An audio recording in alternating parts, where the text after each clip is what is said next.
জুলাই গণঅভ্যুত্থানে সাভারের আশুলিয়ায় ৫ মরদেহ ও জীবিত একজনকে পোড়ানো সহ ৭ জনকে হত্যা মামলায় আন্তর্জাতিক অপরাধ ট্রাইব্যুনাল ৬ আসামিকে মৃত্যুদণ্ড দিয়েছেন। এছাড়া ৭ জনের যাবজ্জীবন, ২ জনের ৭ বছর করে সাজা এবং রাজসাক্ষী হয় এসআই শেখ আফজালুল হককে ক্ষমা করে দিয়েছেন ট্রাইব্যুনাল। বিস্তারিত জানাচ্ছেন জাবেদ আক্তার। ২০২৪ সালের ৫ আগস্ট ক্ষমতাচ্যুত প্রধানমন্ত্রী শেখ হাসিনা ভারতে পালিয়ে যাওয়ার পর বিকালে সাভারের আশুলিয়া থানার কাছে পুলিশের গুলিতে নিহত ৫ আন্দোলনকারীর মরদেহের সঙ্গে গুরুতর আহত একজনকেও নৃশংসভাবে পুড়িয়ে দেয় পুলিশ। এছাড়া আগের দিন শাহাবুল ইসলাম নামে আরও এক আন্দোলনকারী পুলিশের গুলিতে নিহত হন। হিটলারের গ্যাস চেম্বারে মানুষদেরকে জ্বালিয়ে দেওয়ার পরেই এটাকে নৃশংস ঘটনা হিসেবে বলা যায়। যেই ৬ জনকে পুড়িয়ে দেওয়া হয় তারা হলেন সাজ্জাদ হোসেন সজল, আসাবুর, তানজিল মাহমুদ সুজয়, বায়েজিদ বোস্তামি, আবুল হোসেন ও ওমর ফারুক।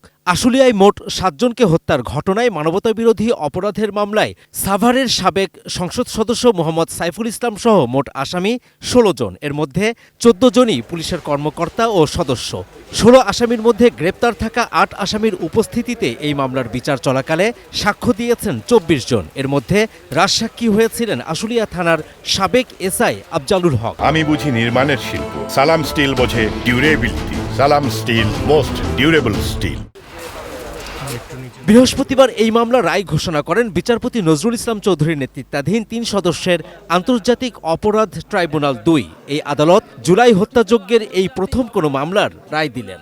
যাদেরকে মৃত্যুদণ্ড দেওয়া হয়েছে তারা হলেন স্থানীয় এমপি, তৎকালীন স্থানীয় এমপি সাইফুল ইসলাম, ওসি আশুলিয়া থানা AFM শায়েদ রনি,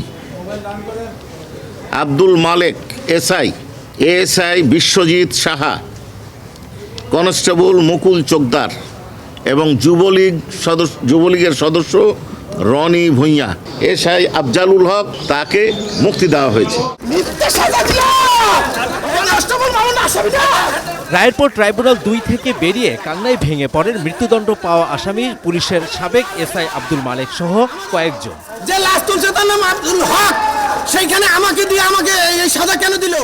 আসামি পক্ষের আইনজীবীরা এই রায়ে খুশি নন, তারা আপিল করবেন বলে জানিয়েছেন। ঘটনাস্থলে ছিলাম না এবং আমাদের বিরুদ্ধে দালিলিক প্রমাণ বা আমি কাউকে নির্দেশ দিয়েছি বা কারো কাছ থেকে নির্দেশ নিয়েছি এই ধরনের কার্যক্রম করার জন্য, এরকম কোনো কিছু প্রমাণ করতে পারে নাই।